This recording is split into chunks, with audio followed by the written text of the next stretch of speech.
Welcome back to Business Week here on Arise News. As the saying goes, when America sneezes, the world catches a cold. Well, this September, it feels like central banks everywhere are reaching for the thermometer. From the Fed's cautious rate cuts to Nigeria's bold hike and South Africa's surprise rate drop, it's clear that the global economic fever is still running high. From Washington to Joburg, central bankers are making some tough calls to strike a balance between taming inflation and keeping growth alive.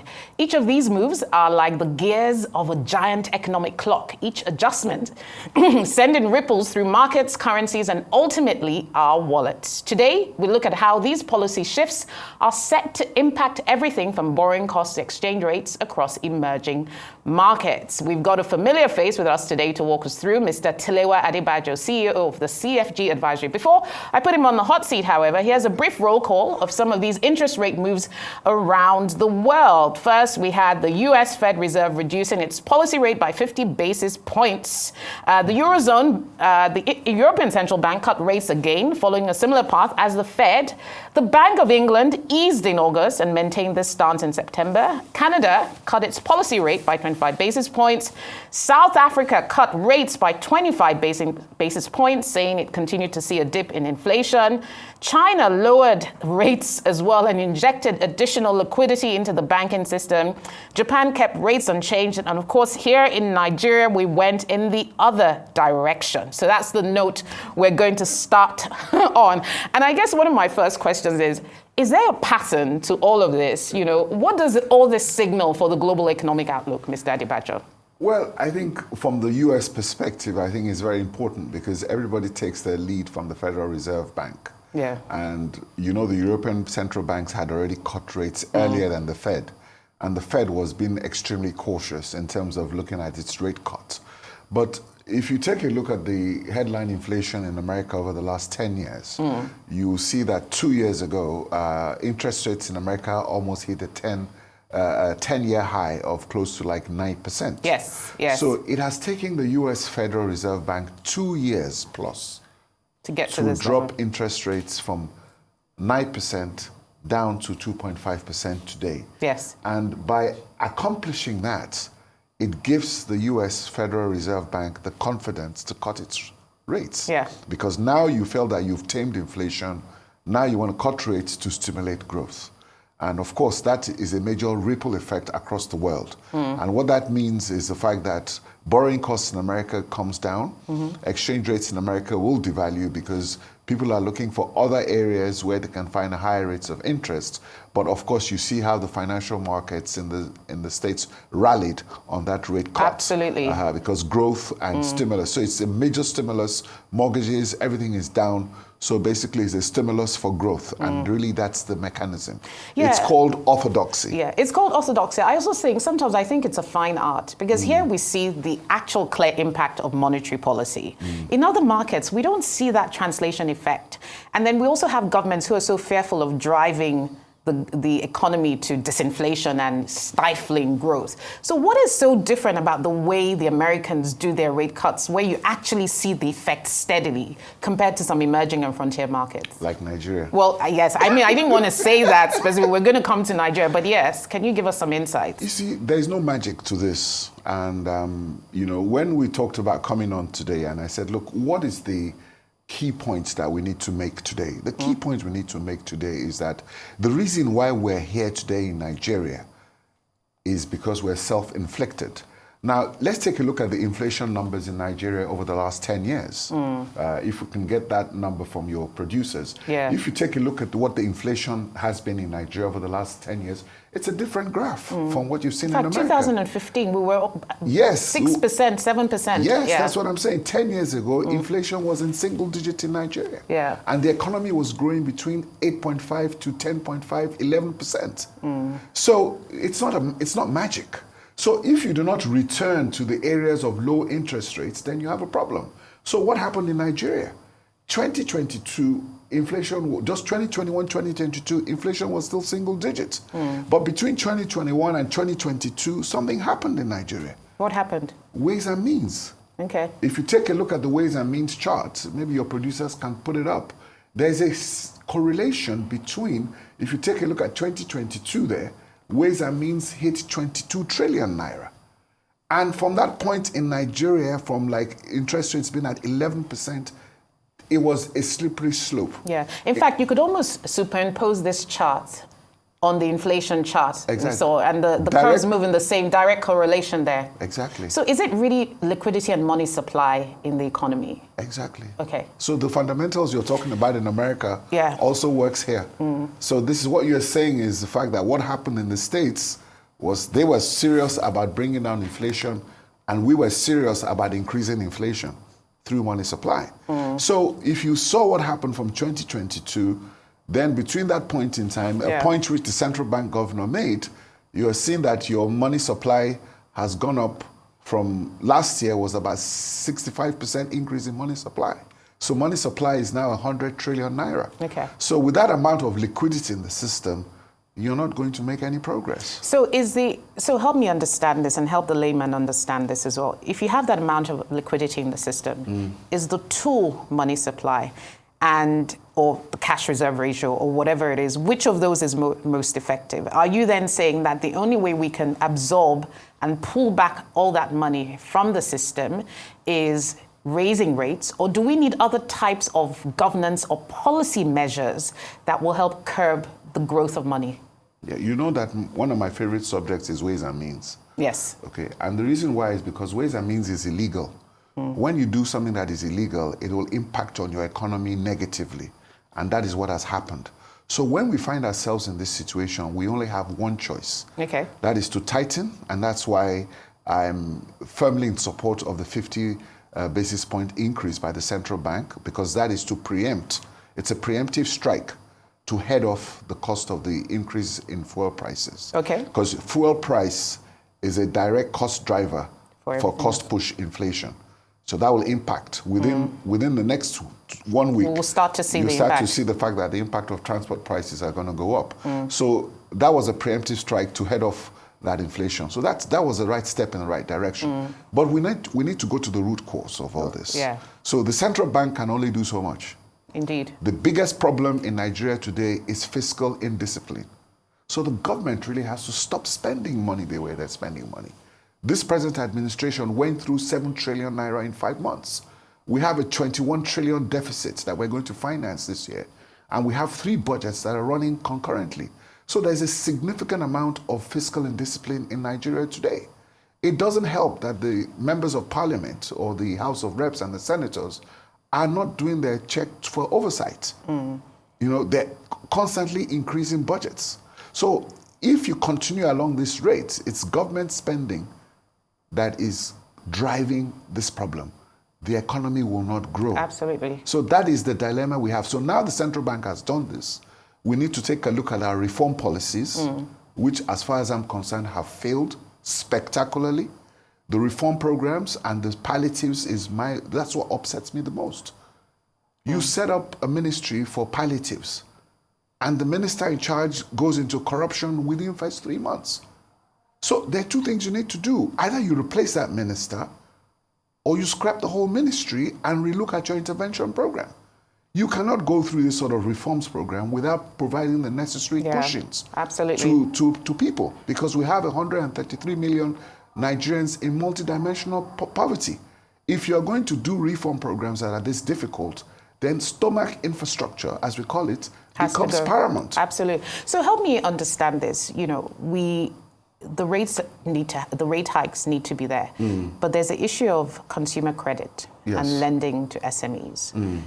So and then we're trying to plug back liquidity. I see a bit of a dilemma there on the one hand, because now borrowing costs are going to increase because the MPR is a reference benchmark for borrowing across the banking system. So what exactly is the option here? Because you need to stimulate small business. You need to give consumers credit, but that means putting and injecting more money into the system. But on the one hand, you're also saying we need to absorb the excess liquidity in the system. Help me understand this. 2 sides here. What's the flip side of all this? Who's smiling today? Pension funds, savers, investors, people who invest their money, who are getting very good returns on their investments. Right. That's the flip side. In fact, we expect to see capital flows as well because rates are going down. Yeah. So people who are serious about investing, who invest their savings, are smiling all the way to the bank. So the question is the fact that you saw that chart of inflation in 2015. We had that balance of equilibrium, yes, where the rates, inflation, and everything was stabilized. So when you move into disequilibrium, as you can see with the charts you're seeing, in 2015, when inflation was low, there's also a direct correlation to GDP growth. Absolutely. So if you take a look at that chart and you plot our GDP growth, as inflation goes up, our GDP growth comes down. So the lower the inflation, the higher the growth. So there's an inverse correlation in that perspective. And that's where we need to get to. So now you're saying that small businesses, yes, it's a shame on that. But the fact is that for now, because this whole period, the essence is keep rates as the states, you know what happened in the States? We talked about it. It took them 2 years to bring down inflation. Yes. From 9% to 2.5%. That's the same thing we need to do. 18 months of focus, not only from the central bank, but also from the federal government of Nigeria. So you're saying Nigerians should keep feeling the pain and the pinch of this? That is why I said that the palliative and the intervention for this reform program the other side of it. Has not been implemented. And that is the irony. So because that will then cushion the effect of this orthodoxy. Yeah. Exactly. So, and then in Nigeria, demand pool is not a big stimulus of economic growth in Nigeria. Because why? Purchasing power is low. We have become, quote unquote, a sachet economy. So if you have a sachet economy whereby even alcohol is sold in sachets, you know, Gary is sold in sachets because people don't have the purchasing power because of inflation. So until you reduce inflation, you cannot put money in people's pockets or their hands to be able to stimulate that demand. So what do you need to do? Investment? Is investment the other side of that if it's not the most important driven? thing that you need to do is you need to stop the source of the money supply. Okay. That is the government spending. Government has to stop spending. And it's not helping. Our defense budget is 2 trillion naira. Our debt service budget this year is 8 trillion. So our debt service budget is 4 times our defense budget. That is not going to work. It's unsustainable. So government really needs to press the reset button because, you know, we've gotten into a quagmire in terms of these economic reforms. And really, we need to press the reset button and plan something that is more sustainable because this clearly is not working. Yeah, clearly. And, you know, interestingly, Nigeria's GDP figures for, I believe, Q2 actually showed a slight improvement. I think we had grown to about 3.19% for Q2 2024 compared with 2.98%. My worry is that with these rate hikes, central banks sometimes worry about stifling the economy with rate hikes. My concern, at least if I'm putting myself in the shoes of the consumer, is if the central bank perhaps sees that its monetary policy orthodoxy and rate hikes and tackling inflation is not impacting growth, then it would give it more confidence to continue to stay on that stream. So is there a correlation between the monetary policy mechanism and growth? It doesn't seem to be. Like GDP growth in Nigeria is actually relatively resilient. It's growing. In fact, it grew in the second quarter of this year. Okay.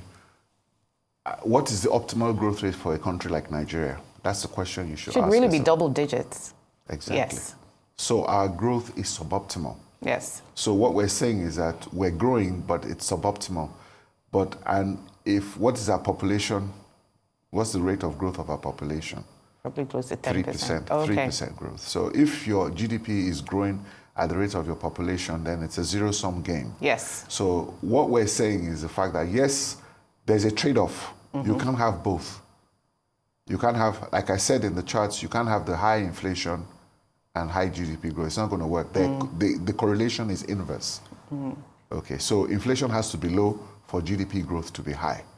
So you can't have both. Both, yeah. So you need to be able to drop inflation to have growth. So that's why, just as it's taken the states 2 years to drop their inflation, they've suffered that 2-year period. They've done their best, and now the rates have cut and the markets have rallied, and you can now begin to expect growth. Same thing we need to do. and which is why the central bank governor talks about the orthodoxy, following a clear path. But there's so much the central bank can do. The federal government of Nigeria really needs to come up with a proper economic reform program. Are we going to see one this year? Well, we're seeing that there's a cabinet reshuffle. Okay. I don't know what that means, but more than cabinet reshuffle, we need economic leadership.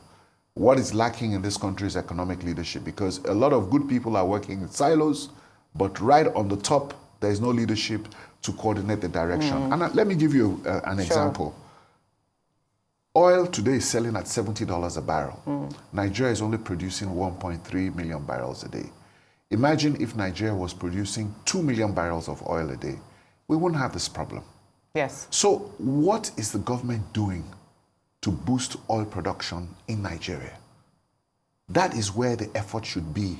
I've spoken to experts in the oil industry who've said that there is a program within 18 months where they can raise oil production to 900,000 barrels.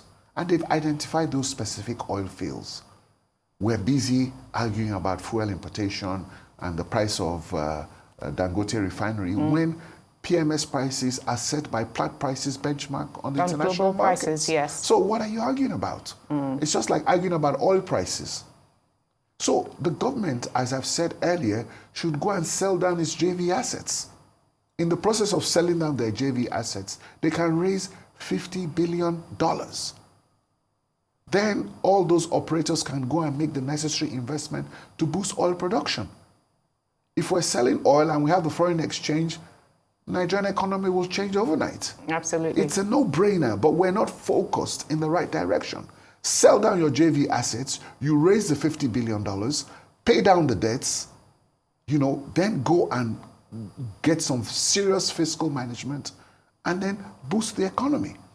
We've not even talked about exploiting our gas resources. Indeed. And perhaps the cabinet reshuffle at this stage, because it does seem like we're short on ideas to really help set this economy on the right path again. We saw that huge momentum of reform last year, and then we've seen a bit of a slowdown. So clearly there's need for a bit of a shakeup.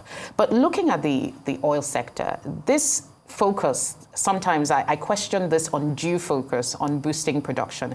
Do you see is it because that's all we have now, really? Because everybody talks about the fact that Nigeria's kind of solution in the short to medium term now is to focus on oil, get it at full capacity, 2 million barrels, and that will at least keep us stable economically for the next 2 to 3 years. What about the longer term beyond that? Good question.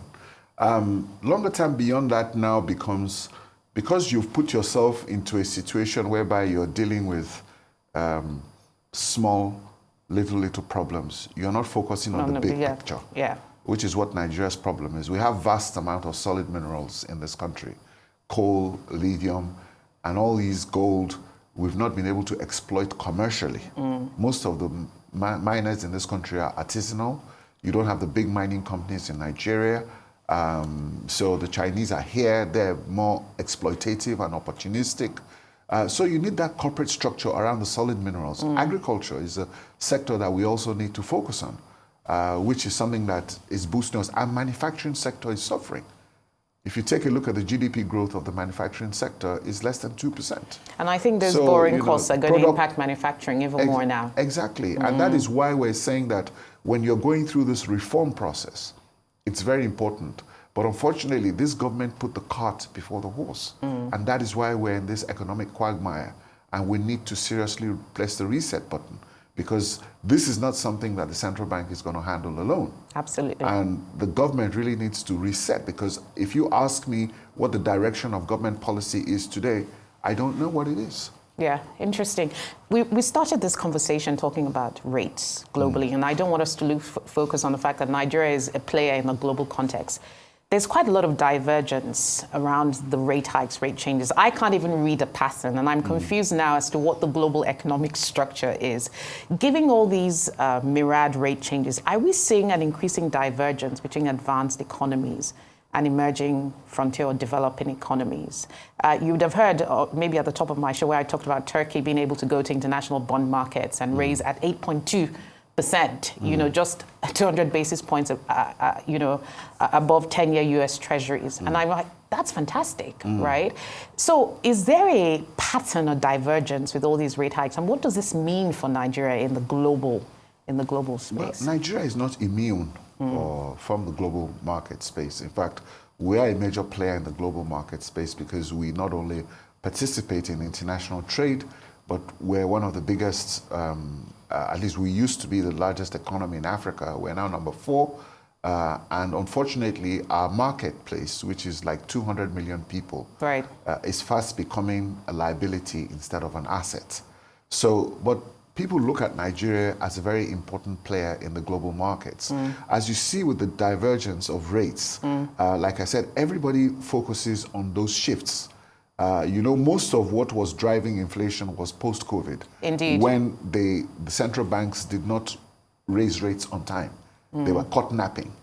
And inflation just ran away. Ran away. And so we're just recovering from that after about 10, 15 years of stable economic growth and rates. So you need to read into that because even China is the biggest investor in the U.S. Treasury bills markets. Of course. And China has its own strategy. So every country has to focus on your global strategy. What is China's strategy? We're a big exporter, and we need to make sure that our exchange rates are competitive against the US dollars and the euros. So the Chinese always make sure that no matter what it is, their exchange rates are always lower than that of the US dollars. Yeah. And they need to manage that because they want to make their exports cheaper for Americans and Europeans, because those are their big markets, to be able to boost their economic and their exports. And in exchange, a lot of their reserves, they invest it in US Treasury bills. So China has its strategy figured out. So everybody in the global markets has his own strategy figured out based on their competitive advantage. Indeed. A country like Japan does not have any resources. It doesn't have any oil. It doesn't have any of those natural resources. It has to import a significant. So when we talk about Nigeria being an import-dependent economy, there's nothing wrong with being an import-dependent economy.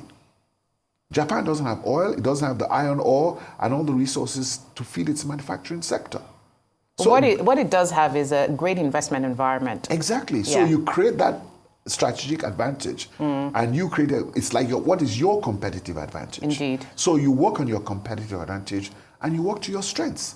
So if you take a look at the Japanese, they're signing 30-year contracts for gas, 30-year contracts for oil, 30-year contracts for iron ore. Those things should be Nigeria's competitive advantage. Exactly. We should be tapping into those long-term, securing our future, essentially. Exactly. So you do a deal with Japan and say, Japan, we know you need gas. For the next 30 years. So we'll sign a 30-year contract with you, build another LNG plant in Nigeria to exploit our gas. But we do not have that discipline to focus on those long-term deals. We have 3 LNG projects in this country. Only one of them is working. LNG, the current Nigerian LNG is working on train 7. And currently that LNG facility has only 50% gas. And Nigeria has extensive gas resources. Absolutely. So if you take a look at exploiting your gas alone, we can turn this economy around. So when you talk about what are we focusing on, and gas is a green, renewable, sustainable form of energy. So why should Nigerians be suffering when we have all the resources that we need? It's so funny. Each time I read news on Qatar signing a 25-year LNG contract with this person in another country, and I'm thinking, have we been left behind? Here is an opportunity that we really need to tap into. Sorry, before I forget, there are 2 other projects, Olokola LNG and Brass LNG, of course. Those ones are still on the drawing board. Indeed. And that would open up a whole nother vista of conversation. Mr. Tilewa Adebajo, CEO of CFG Advisory, always really great to have you for such an insightful discussion. I really sometimes hope that the right people are listening to these conversations and taking some of these ideas up for execution. Thank you so much for joining us on the show. Thank you for having me, and continue doing a very good job. Thank you, sir. I appreciate it. Well, that's all we have time for on Business Week. I'm Rolake Akikwe-Fulani. Let's continue this very pertinent conversation on X. Do have a lovely rest of the weekend. See you soon.